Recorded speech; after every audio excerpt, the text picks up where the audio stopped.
Dear learners, good morning. So, நம்ம இன்னைக்கு பார்க்க போகிற டாபிக் வந்து நம்மளுடைய பர்சனாலிட்டி டெவலப்மெண்ட் சப்ஜெக்டில் 4th யூனிட்ல வரக்கூடிய டிரான்சாக்ஷனல் அனாலிசிஸ் அப்படிங்கிற டாபிக். ஸோ டாபிக் வந்து பாருங்க, டிரான்சாக்ஷனல் அனாலிசிஸ். இது ஒன்றுமே கிடையாது, ஒரு பர்சன் இன்னொரு பர்சன் கூட எப்படி பேசுகிறாங்க. இந்த இடத்துல டிரான்சாக்ஷன் அப்படிங்கிறது வந்து it is not money transaction. இங்கே வந்து டிரான்சாக்ஷன் பை வேர்ட்ஸ். ஒரு இண்டிவிஜுவல் இன்னொரு இண்டிவிஜுவல் கூட எப்படி பேசுறாங்க அதை ஸ்டடி பண்ற இல்லை அதை அனலைஸ் பண்ற ஒரு ப்ராசஸ்க்கு பேர் தான் டிரான்சாக்ஷனல் அனாலிசிஸ். ஸோ இயற்கையாகவே பாருங்க, நம்ம வந்து எல்லாரு கூடயும் எல்லா நேரத்திலையும் ஒரே மாதிரி பேச மாட்டோம். ஸோ நம்ம ஸ்பீச் வந்து நம்ம யார்கிட்ட பேசுகிறோமோ அந்த இண்டிவிஜுவலை பொறுத்து மாறுபடும், சிச்சுவேஷனை பொறுத்து மாறுபடும், நமக்குள்ள ப்ரெஷரை பொறுத்து மாறுபடும், நம்மளுடைய தன்மை, நம்முடைய அந்த ஸ்டேட்டை பொறுத்து மாறுபடும். ஸோ நம்ம எல்லாரும் கூடயும் ஒரே மாதிரியான அந்த ஒரே மாதிரி கண்டென்ட் நம்ம கொடுக்க மாட்டோம், டிஃப்ரெண்டாக தான் பேசுவோம். ஸோ இப்படி ஒரு மனுஷன் எந்தெந்த ஸ்டேஜ்ல இருந்து, ஸ்டேஜ் அப்படின்னா ஸ்டேட், நிலை, ஒரு மனுஷன் எந்தெந்த நிலையில இருந்து மற்றவங்க கூட பேசணும் அப்படிங்கிறத சொல்ற டாபிக் தான் டிரான்சாக்ஷனல் அனாலிசிஸ். இது ரொம்ப முக்கியமான விஷயம்.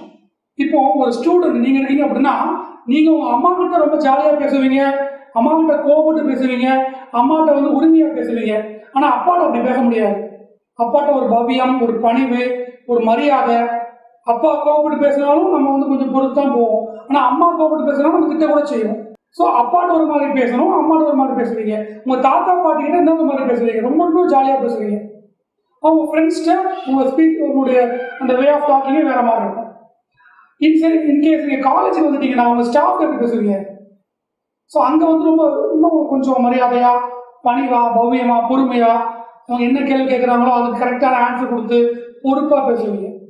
சரியா? ஸோ ஆனால் உங்களுக்கு தெரியும் யார் யார்கிட்ட எப்படி பேசணும் அப்படின்னு உங்களுக்கு தெரியும். பாருங்க, காலேஜில் எல்லா ஸ்டாஃப்டும் ஒரே மாதிரி பேசுறீங்க, யார்கிட்ட எப்படி பேசணும்னு உங்களுக்கு தெரியும்.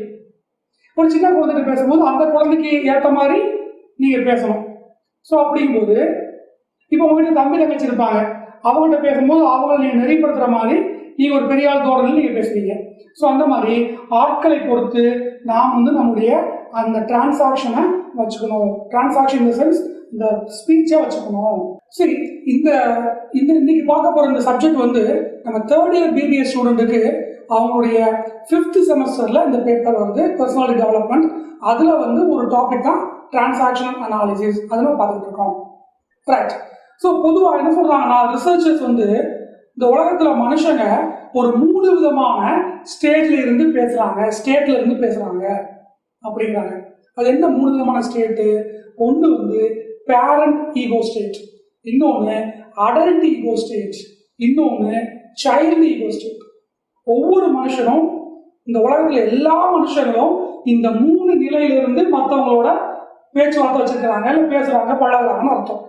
அது என்ன பேரண்ட் ஈகோ ஸ்டேட்? பாருங்களேன், இப்போ நம்மளே நிறைய நேரங்களில் மற்றவங்களுக்கு அட்வைஸ் பண்ணுவோம். எப்போ இது தப்பு, இப்படி செய்யாத, இப்படி செஞ்சினா இந்த மாதிரி விளைவுகள் ஏற்படும், நீ வந்து இது வேணும்னு கேட்குற, ஆனால் இது உனக்கு வேண்டாம், இது சரியில்லை, இது தப்பான வழியில் போய்கிட்டு இருக்க. ஸோ அப்படின்னு இப்போ பேரண்ட்ஸ் எப்படி தன்னுடைய குழந்தைகளை நெறிப்படுத்துவாங்களோ அதே மாதிரி பல நேரங்களில் நம்ம மற்றவங்களுக்கு என்ன பண்ணுவோம், ஒரு அந்த பேரண்ட் அப்படிங்கிற மனநிலையில இருந்து அவங்களுக்கு அட்வைஸ் பண்ணுவோம், அவங்கள வந்து ரெகுலேட் பண்ணுவோம். அப்போ நீங்கள் என்ன ஆகிடுறீங்க, நீங்கள் வந்து அந்த பேரண்ட் ஈகோ ஸ்டேட் அப்படிங்கிற அந்த ஸ்டேட்ல இருந்து மற்றவங்களோட பேசுறீங்க. உங்கள் வயசு சின்னதாக இருக்குது, கம்மியாக இருக்குது, அதிகமாக இருக்குது, அந்த பிரச்சனை அந்த அதே கிடையாது. நீங்க எந்த மனோபாவத்தில் பேசுறீங்க, அந்த மனோபாவம் தான், இந்த மனநிலை தான், அந்த டெண்டன்சி தான் பேரண்ட் ஈகோ ஸ்டேட். பொதுவாகவே பேரண்ட் ஈகோ ஸ்டேட் எப்படி இருக்கும் அப்படின்னா, இது மற்றவங்களுக்கு அட்வைஸ் பண்ணும். மற்றவங்க தப்பு பண்ணும்போது அந்த தப்பை சுட்டி காட்டி இந்த தப்பை எப்படி ரெக்டிஃபை பண்றது, மிஸ்டேக் எப்படி ரெக்டிஃபை பண்றது அப்படிங்கிற விஷயத்த மற்றவங்களுக்கு சொல்லுவோம். இது ஒரு உயர்ந்த மனோபாவம். அதுக்கு என்ன இருக்கு, அடல்ட் ஈகோ ஸ்டேட். இந்த அடல்ட் ஈகோ ஸ்டேட் எப்படி இருக்கும் அப்படின்னா, இது எப்போ பார்த்தாலும் ரொம்ப தைரியமா பேசுவோம், தன்னம்பிக்கை, தைரியம், அசட்டு தைரியம், எந்த ஒரு விஷயத்தையும் வந்து அப்படி எமோஷனலா அப்ரோச் பண்றது, கோபப்பட்டு பேசுறது, நான் பண்றதும் சரி, இது இப்படித்தான் பண்ணணும் அப்படின்னு ரொம்ப போல்டா இருக்கிறது, இந்த மாதிரி மனோபாவம் நமக்கு சில நேரம் வரும். அசட்டு தைரியங்கிறது வரும். இதெல்லாம் வந்து அடல்ட் ஈகோ ஸ்டேட். அடுத்து பாருங்க சைல்டு ஈகோ ஸ்டேட். இந்த சைல்டு ஈகோ ஸ்டேட்ல என்ன சொல்றாங்க அப்படின்னா, இது ஒரு குழந்தைத்தனமான மனநிலை. நமக்கு நிறைய நேரங்களில் குழந்தைத்தனமான மனநிலை வந்துடும். விட்டு கொடுக்க மாட்டோம், பொறாம வரும். அடுத்தவனுக்கு ஒன்று கிடைச்சிச்சுன்னா பக்கத்து வீட்டுக்காரங்க அது கிடைச்சிச்சு, பக்கத்து வீட்டுக்காரன் வீடு வாங்கிட்டான், வீடு கட்டிட்டான், இல்லை கார் வாங்கிட்டான், நம்ம இன்னும் வாங்காம இருக்கோம். ஒரு பொறாமை, ஒரு பிடிவாதம், ஒரு என்ன சொல்றது, ஒரு எந்த ஒரு விஷயத்தையுமே உடனே நடக்கணும் அப்படிங்கிற ஒரு எண்ணம், எனக்கு உடனே கிடைச்சிடணும் அப்படிங்கிற எண்ணம், இதெல்லாம் நமக்கும் இருக்கும். இது குழந்தை மனோபாவம், சைல்டு ஈகோ ஸ்டேட் அப்படின்னு சொல்றாங்க. ஸோ இந்த 3 ஈகோ ஸ்டேட்ல தான் ஒவ்வொரு மனுஷனும் மற்றவங்களோட என்ன பண்றாங்க அப்படின்னா டிரான்சாக்ஷன் அந்த இன்டராக்ஷன் பண்றாங்க. இதுல என்ன ஒரு பியூட்டி அப்படின்னா, நம்ம ஒவ்வொரு ஆளுடைய பேச்சையும் நம்ம கவனிக்கணும். கவனிக்கும் போது அவன் எந்த ஈகோ ஸ்டேட்ல இருந்து பேசுறாங்கிறத கவனிச்சிட்டோம்னா, அவனுக்கு மேட்ச் ஆகிற ஈகோ ஸ்டேட்ல இருந்து நம்மளும் பேசுறோம்னா நம்ம வேலை முடிஞ்சிடும். ஒருத்தர் சைல்டா இருக்கும்போது நீங்க பேரண்டா இருந்து பேசுனீங்கன்னா அந்த சைல்டு உங்க பேச்சை கேட்காது. அப்படி நீங்க சைல்டு ஈகோ ஸ்டேட் இருந்து பேசும்போது நீங்களும் சைல்டு ஈகோ ஸ்டேட்டுக்கு மாறி பேசும்போது உங்களுக்கும் அவங்களுக்கு ஒரு மேட்ச் ஆகும், நீங்க சொல்றத அவங்க கேட்பாங்க. பேரண்ட் ஈகோ ஸ்டேட்டுக்கும் அடல்ட் ஈகோ ஸ்டேட்டுக்கும் பொருந்தாது. அவன் அடல்ட்ல இருப்பான், நீங்க பேரண்ட் அட்வைஸா பண்ணுவீங்க, நீங்க பண்ற அட்வைஸ் அவனுக்கு எரிச்சலை ஏற்படுத்தும், அவனுக்கு வந்து உங்க மேல ஒரு வெறுப்பு ஏற்படுத்தும். ஸோ அடுத்த ஆள் உங்கள்கிட்ட பேசுற ஆள் எந்த ஈகோ ஸ்டேட்ல இருந்து உங்கள்கிட்ட பேசுறாங்கிறத கண்டுபிடிச்சிட்டோம்னா நம்ம என்ன பண்ணுவோம் அப்படின்னா, நம்மளும் அந்த ஈகோ ஸ்டேட்டுக்கு போய் பேசும்போது நம்முடைய டிரான்சாக்ஷன் வந்து வெற்றிகரமா இருக்கும். நமக்கும் பெனிஃபிட்ஸ், நீங்க யார்கிட்ட பேசுறீங்களோ அவங்களுக்கும் பெனிஃபிட்ஸ். பொதுவாகவே டிரான்சாக்ஷனை வந்து 3 வகையாக பிரிப்பாங்க இந்த கான்வர்சேஷனை. ஒன்று வந்து காம்ப்ளிமெண்டரி டிரான்சாக்ஷன், இன்னொன்று வந்து கிராஸ் டிரான்சாக்ஷன், இன்னொன்று அல்டீரியர் டிரான்சாக்ஷன் அப்படிப்பாங்க.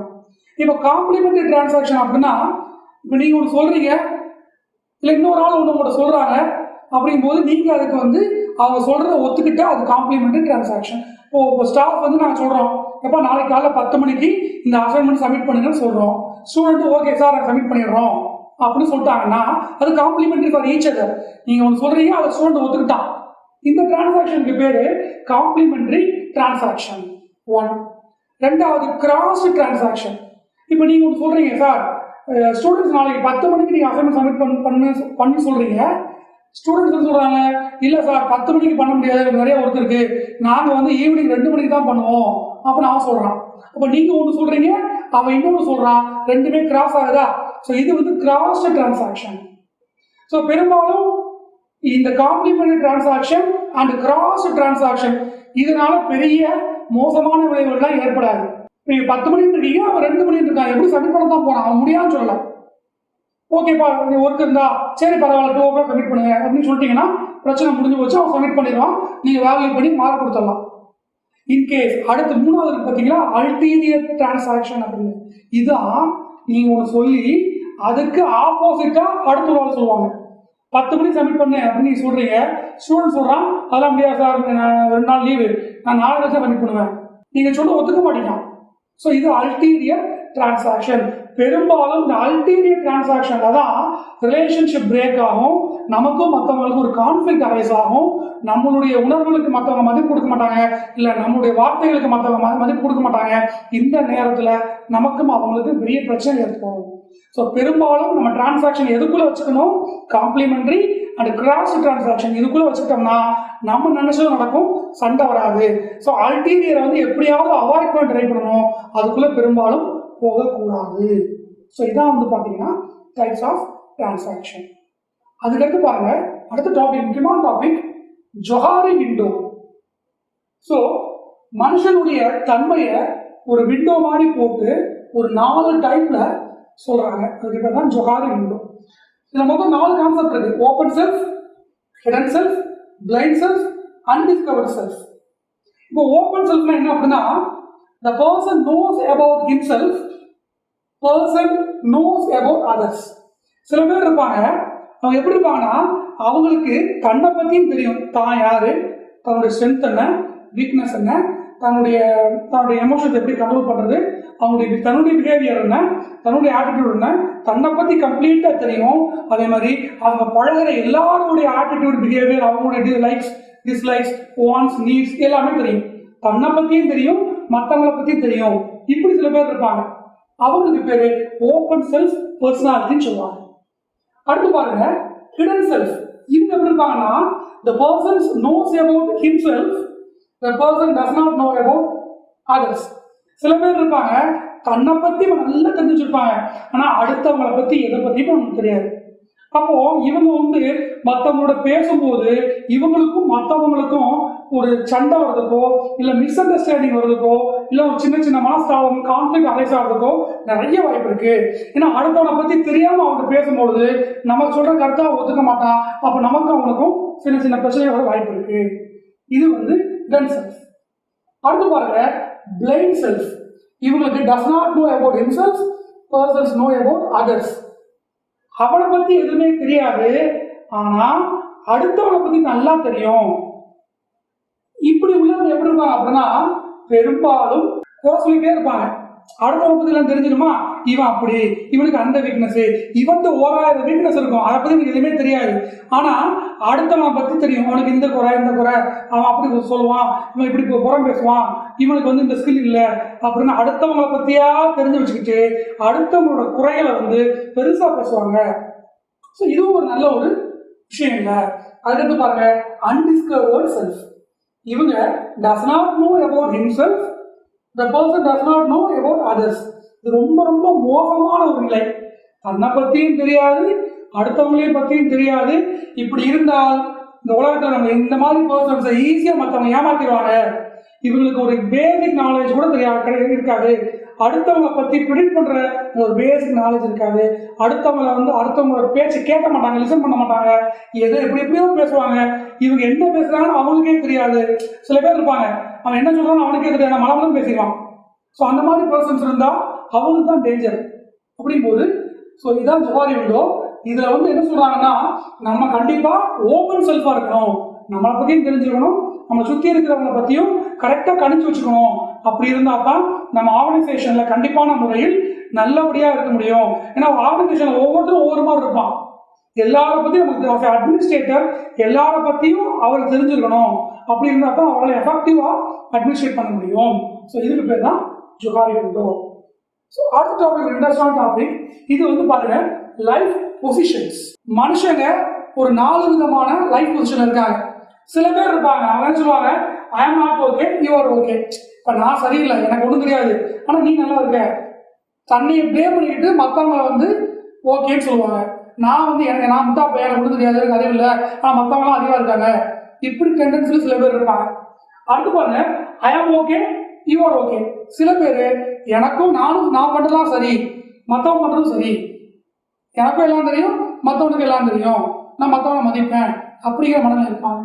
இன்னும் சில பேர் இருக்காங்க, அவங்க எப்படி இருப்பாங்கன்னா ஐ ஆம் okay, you R not okay. நான் நல்லா தான் இருக்கேன், ஆனால் நீ தான் பார்த்தா சரியில்லை, நீ ஒன்னால இந்த மிஸ்டேக் நடந்தது, நீ சரியா லேர்ன் பண்ணிக்கல, நீ தப்பு பண்ணிட்ட அப்படின்னு இவங்களுடைய குறைகளை மறைச்சிட்டு மற்றவங்க தப்பு இருப்பாங்கல்ல அவங்களே பிளேம் பண்ணுவாங்க. எல்லா பள்ளியும் அடுத்த மேலே தூக்கி போடுவாங்க. Last category I am not okay, you R not okay. நானும் சரியில்லை, நீயும் சரியில்லை. இந்த மாதிரி கேரக்டர் எப்படி இருப்பாங்கன்னா யாருக்கெல்லாம் ரொம்ப ஃப்ரஸ்ட்ரேஷன் இருக்கோ, யாரெல்லாம் வெக்ஸாகி ஒர்க் பண்றாங்களோ, யாரெல்லாம் ஒரு விரக்தியான மனோபாவத்தில் இருக்காங்களோ அவங்களுக்கெல்லாம் இந்த மாதிரி நல்லா வந்துடும். நானும் சரியில்லை, அடுத்தவனும் சரியில்லை, எதுவுமே சரியில்லை, ஏதோ குழப்ப ஓட்டுன்னு வேலை பார்த்துட்டு இருக்கேன் அப்படிங்கிற அந்த ஒரு டெண்டன்சியில் இருப்பாங்க.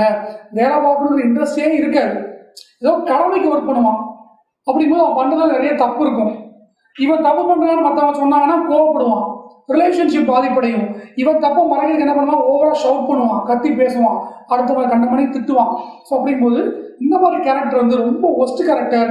இப்படி இருக்கிறவங்களால கண்டிப்பாக கம்பெனிக்கு மிகப்பெரிய ஒரு லாஸ் ஏற்படும், பேர்னாக ஏற்படும். ஸோ இந்த மாதிரி இருக்கக்கூடாது. நம்ம எப்படி நம்ம ஆர்கனைசேஷன் ஒர்க் பண்ணும்போது ஐ ஆம் okay, you are also okay, அந்த டெண்டன்சியில் இருந்தால் கண்டிப்பான முறையில் நமக்கும் டெவலப்மெண்ட் கிடைக்கும், அந்த பர்டிகுலர் ஆர்கனைசேஷனுக்கும் டெவலப் ஆகும், எல்லாம் ஸ்மூத்தாக நடக்கும். So thank you very much friends.